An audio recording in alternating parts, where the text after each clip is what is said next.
It was supposed to be a quiet Saturday, the kind where nothing memorable happens, just a quick run to the hardware store and back. But when I came home and saw my front door cracked open, barely an inch, like the house itself was holding its breath, I knew something was wrong. And when I caught a shadow moving behind the glass, slow, deliberate, that was the moment my normal life started unraveling in ways I still don't fully understand. My name's Daniel Brooks. I live just outside a mid-sized town in Central Texas. Not the fancy part, not the rundown part either, just one of those in-between neighborhoods where people mostly mind their own business, and that's exactly why I bought the place. No HOA, no committees telling me what color my mailbox should be, no strangers measuring my grass with a ruler.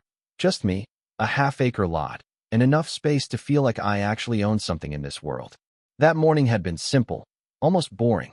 I'd been working all week on this little greenhouse project in my backyard, nothing fancy, just wood framing, some panels, something to keep my tomatoes alive through the heat. I ran out of screws and mulch, so I hopped in my truck, drove out, maybe 40 minutes tops.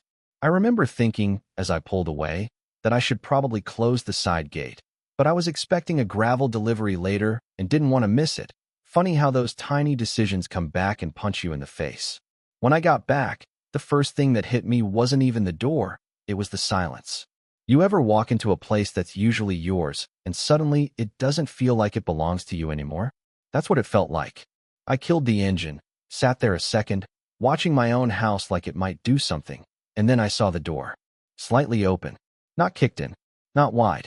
Just wrong. I didn't rush in. I'm not stupid.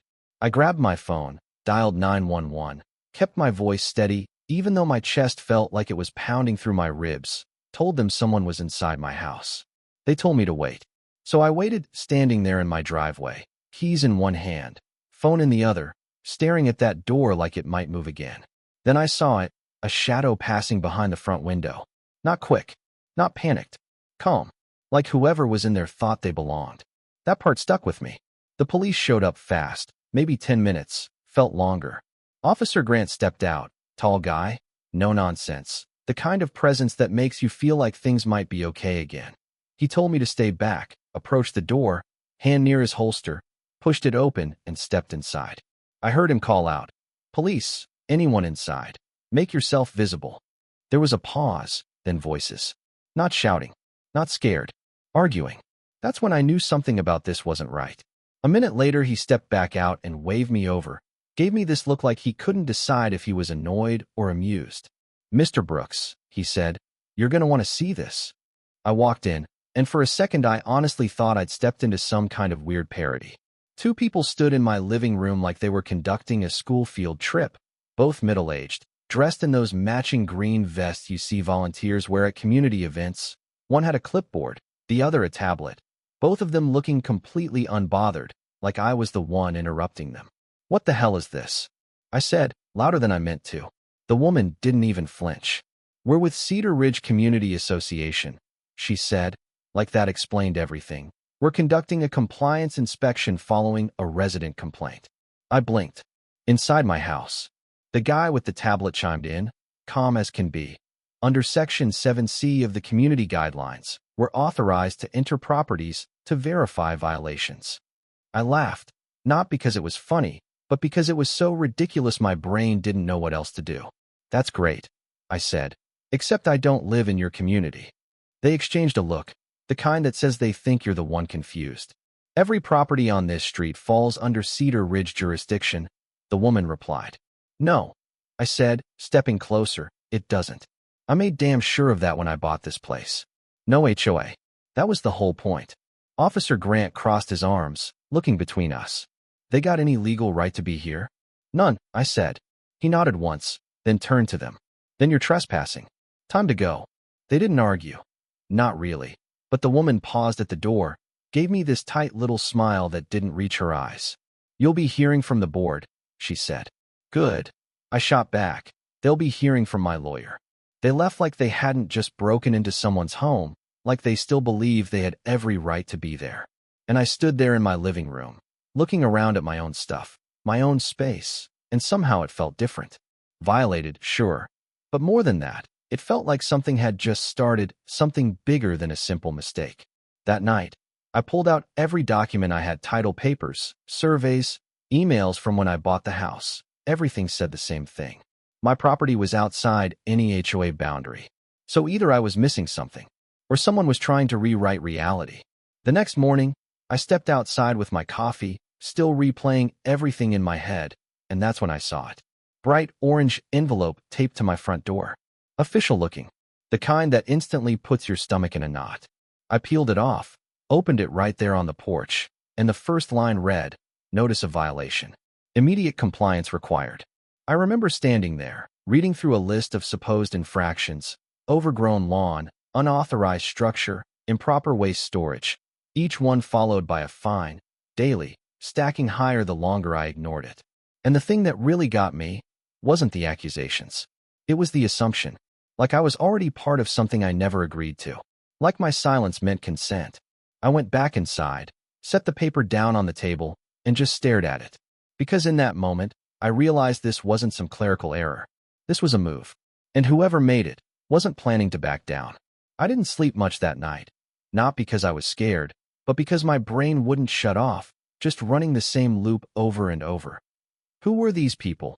How did they convince themselves they had the right to walk into someone else's house? And more importantly, how far were they willing to take it?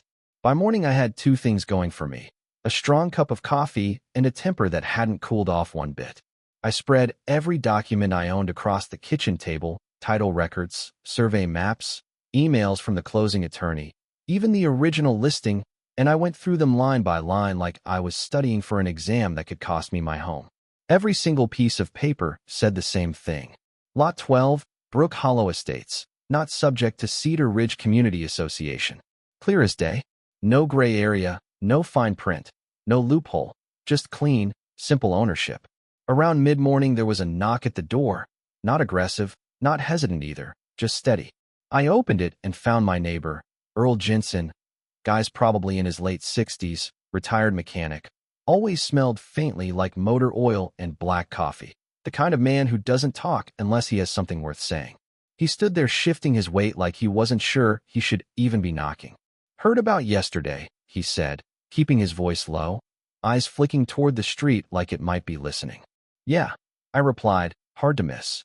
He exhaled through his nose. "They're coming after you now." I leaned against the doorframe. "Who exactly is they?" Earl gave a small, humorless chuckle. "Cedar Ridge, or more specifically, Marlene Kessler."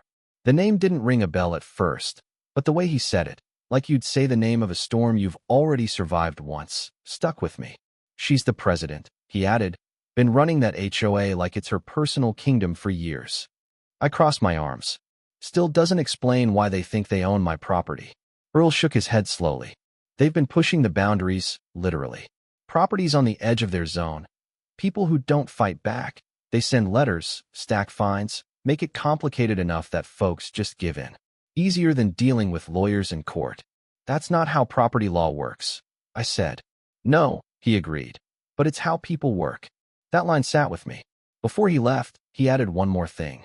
"They tried it with the Wilsons 2 years ago. Older couple, didn't have the money to fight.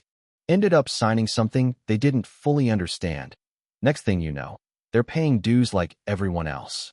I watched him walk back across the street, slow and deliberate, and for the first time, this stopped feeling like a misunderstanding and started looking like a pattern.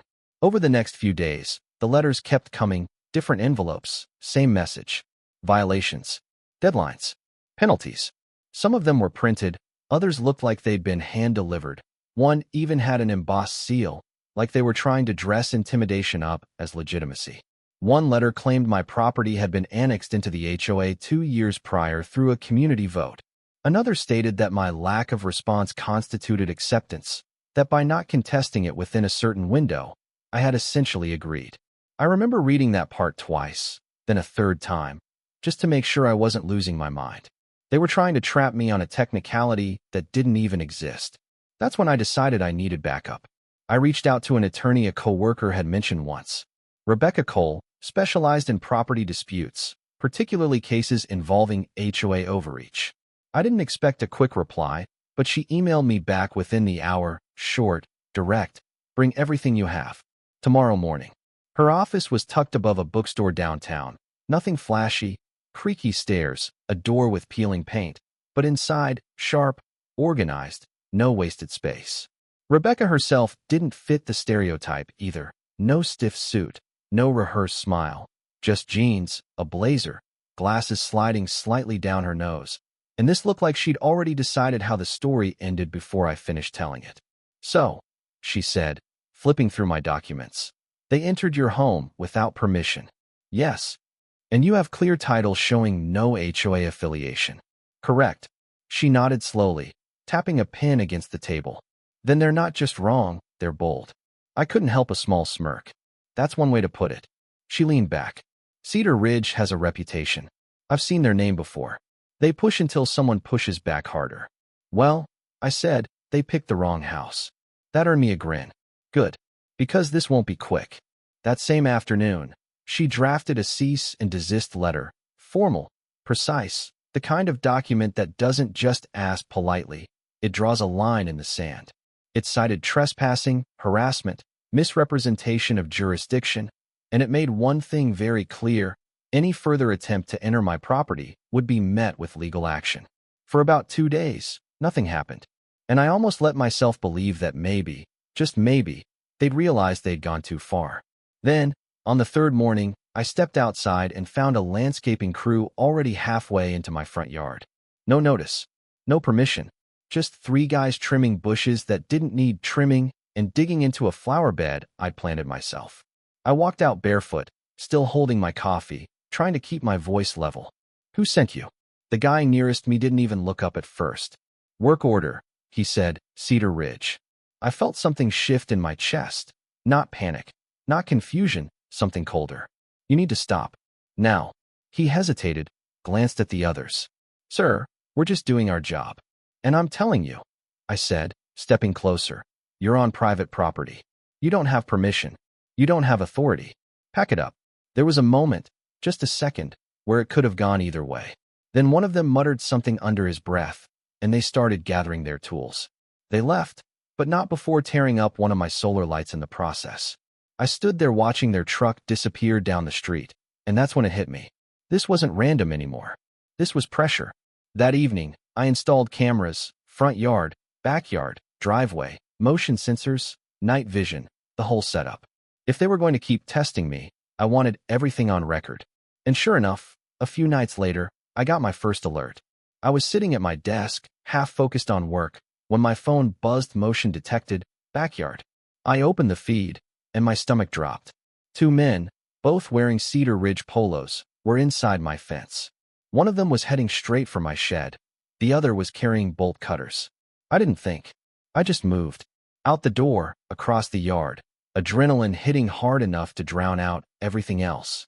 "What the hell do you think you're doing?" They turned, startled but not scared. "Routine inspection," one of them said, holding up a laminated sheet like it meant something. "You don't have the right," I snapped. "There's a restraining order in motion." He frowned slightly. "We were told it doesn't apply to safety concerns." "By who?" He hesitated. That was all I needed. I pulled out my phone. "You've got about 10 seconds to get off my property before I call the sheriff." They left, fast this time. But they left something behind. A clipboard. I picked it up after they were gone, flipped it open, and right there at the top, my name, circled in red. Underneath it, handwritten. "Highest priority target before summer vote." I stared at that for a long time. Because whatever this was, it wasn't just about grass or mailboxes anymore. I called Rebecca that night, sent her photos, video, everything. She didn't sound surprised.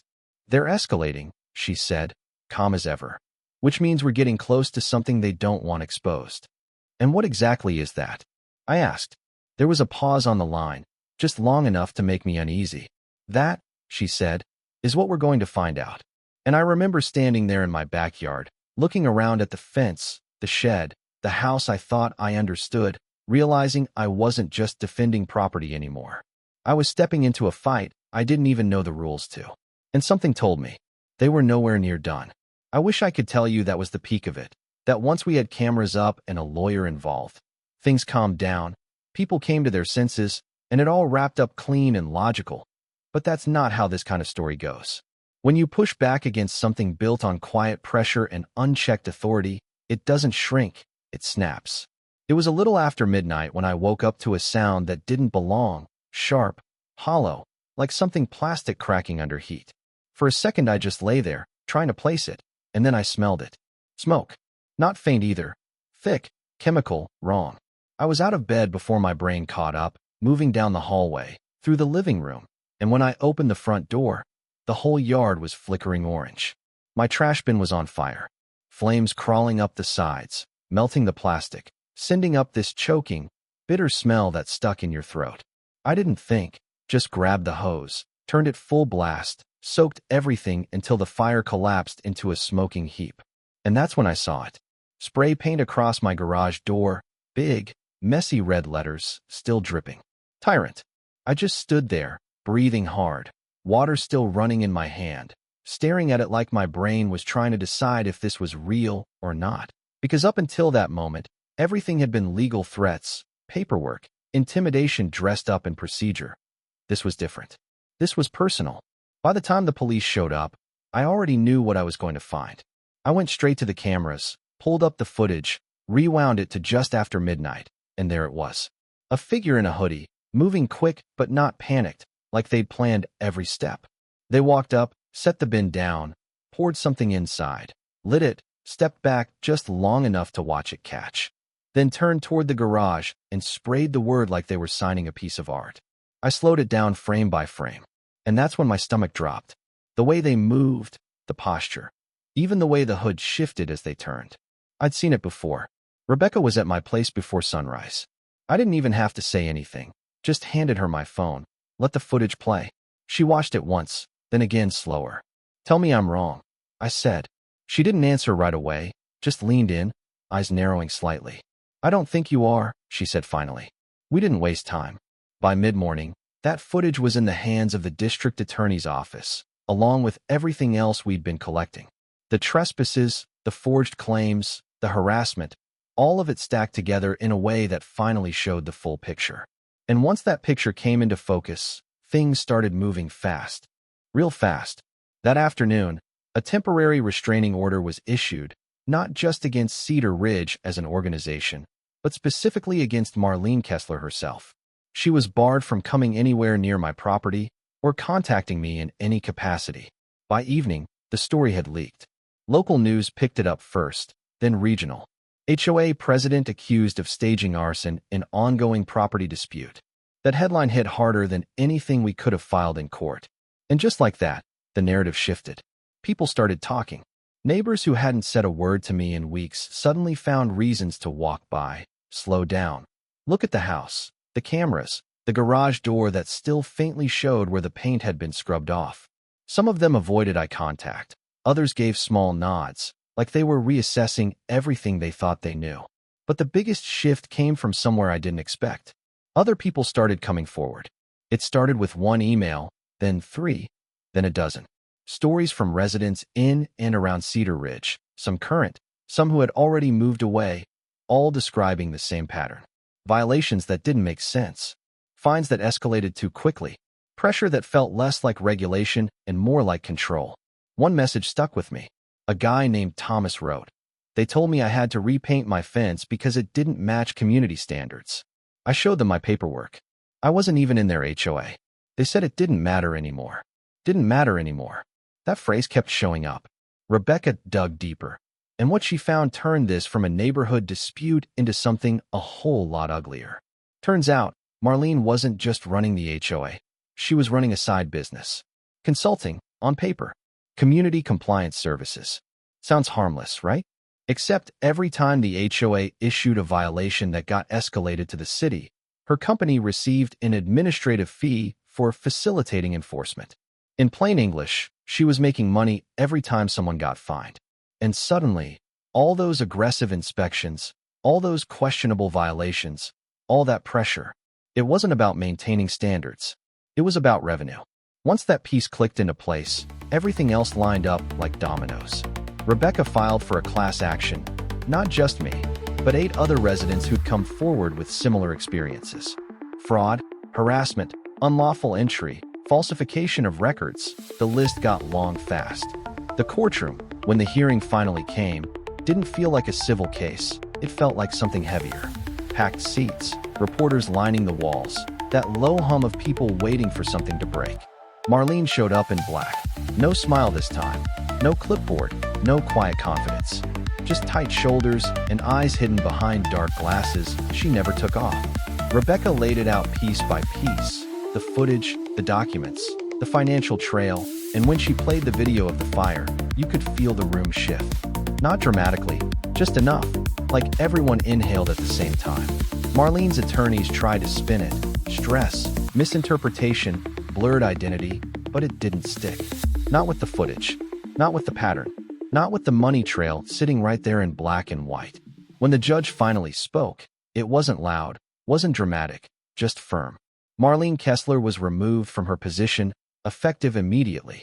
The case was referred for criminal review, trespassing, property damage, fraud, falsifying documents, all of it. And Cedar Ridge was placed under external oversight.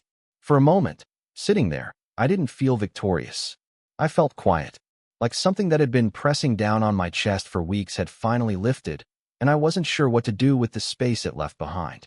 Outside the courthouse, reporters were waiting, cameras, microphones, questions coming from every direction. Rebecca handled most of it, calm, precise, professional. One of them turned to me. "Mr. Brooks, do you feel like you've taken down the HOA?" I paused, not because I didn't have an answer, but because I wanted to make sure it was the right one. "This was never about taking anyone down," I said. "It was about not letting someone take what isn't theirs." That clip made its rounds, social media, local news, even a few national mentions. People love a story where the little guy pushes back. But here's the part nobody really talks about. Winning doesn't rewind anything. It doesn't erase the nights you didn't sleep, the feeling of your own home not being yours, the way people looked at you when they thought you were the problem. It just ends one chapter. 6 months later, things look normal again, at least on the surface. My lawn's a little longer than it should be. The greenhouse still stands exactly where I built it, and not a single envelope has shown up on my door since. Neighbors wave again. Some even stop to talk. Earl still walks over every now and then, usually with some random story or a piece of advice I didn't ask for but probably needed.